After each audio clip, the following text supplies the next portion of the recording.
Hi everyone, Tom here. I'm going to show you my workflow for mastering a DVD. We're going to be using Adobe Media Encoder, Photoshop, and Encore.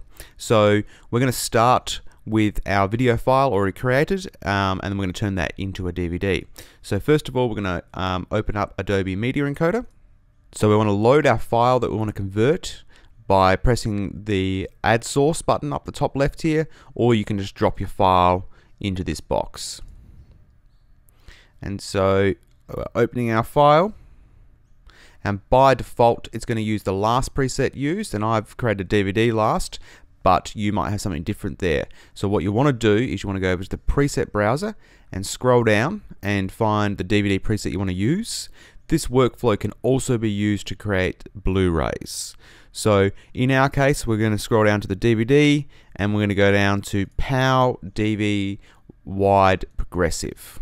And I'm going to drag that and drop that over the current preset, and it hasn't changed on mine, but it might change on yours if you've got something different.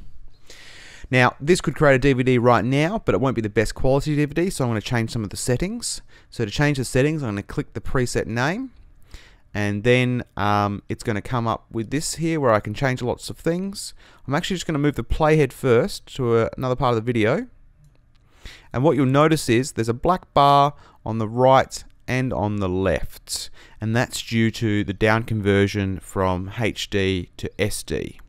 Now that is the whole image, but if you want to remove that black bar, what you're going to need to do is zoom in the image, and you do that by going up to the source scaling and change to scale to fill, and that's to increase the size of the image by about 2%, so you won't notice the quality difference, but it will fill the whole screen now.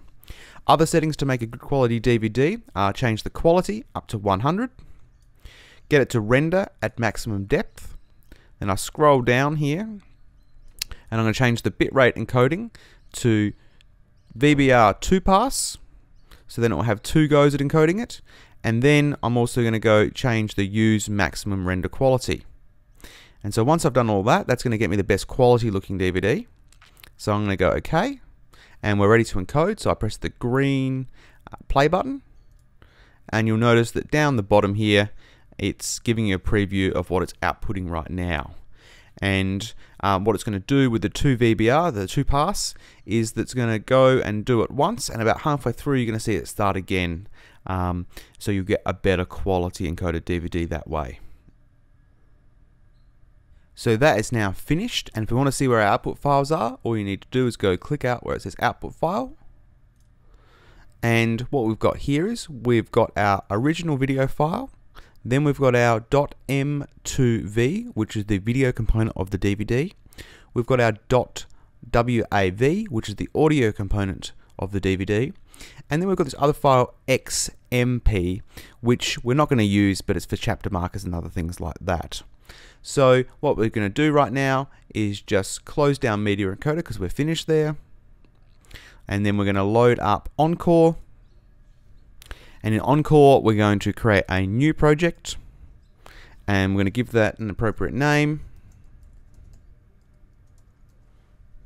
and we're going to save that in our project folder. I'm just going to create a new folder in there called DVD, which all the DVD elements and things can go in. Open that.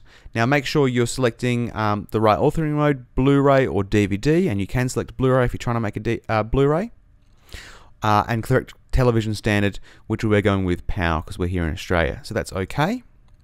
And so the first thing you're going to want to do is import your DVD assets, and you do that by right clicking here in the project window, import as assets, and we're going to want to navigate to where we output our DVD assets, and the M2V I'm selecting, and the .wav I'm clicking open there.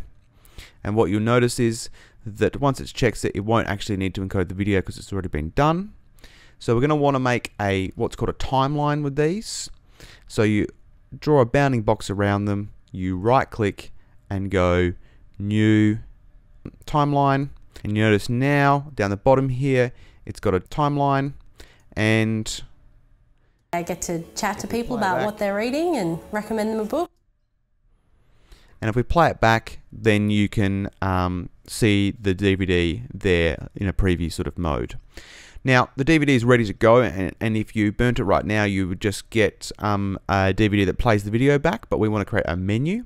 So to create a menu, I'm going to go File, New Menu.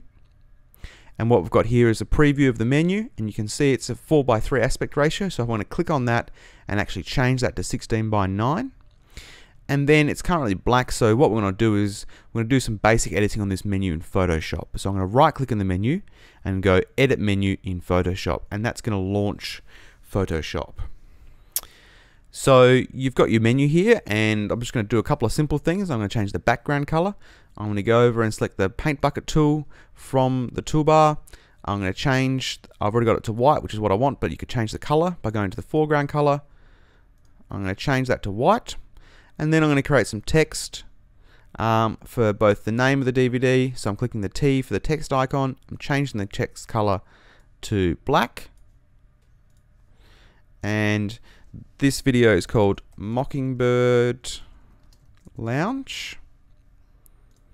And so that's, I'm just going to move that. And then I'm also going to create a play button, text as well. And just going to align that, make that a bit more centered. So that's my basic menu. You can add other things like pictures and graphics and colors as you wish, but that's good enough for now. So I'm just going to go File and save that, and that's just going to ask me here about compatibility and say okay, that's fine, and it's actually saved it back in that DVD folder we created just before. So now if you click Photoshop, you go back into Encore, and it automatically updates the menu there for you. Now right now that's just a picture, and so what we're going to do is convert that play text into a button. So what we do is we right click on the play, word play, and go select play. And now it's got a box around it, and then I'm going to convert that play into a button by going Object, Convert to Button. Now what we need to do is tell the DVD what to do when that play button is clicked. So change the link over here in the Properties tab to tell it to play the Mockingbird Lounge video chapter 1. Other links you're going to want to change are what happens when the DVD is first put in. And so if you just click over here in the project, it will then tell you what happens in the first play, and we're going to want to change that now to the back to the menu as default. So it will just load the menu, it won't play the video when we first put the DVD in. And then you want to click on the timeline over here and change the end action, that's what happens after the video plays, and change that back to the menu as well. Now to test our DVD is going to work properly, what we can do is just preview it. So you go File, Preview, and then this is what would happen when you first put the DVD in now. And it should look like this. The menu should come up first, and if we click the play button, the video plays, and at the end of the video, I'm Stacey, and Mockingbird goes back to the menu again. So it looks like it's working right there. So let's exit now, and we're ready to burn the disc. So you can go File, Build, Disc. You're going to change the name of it just down here to Mockingbird, and I'm going to go Build, and it's asking me to put in a DVD, which I will. Now I've put my blank DVD in there, I can just press OK, and now it's going to prepare my DVD and burn it onto the disc. Now our DVD is complete and ready to play.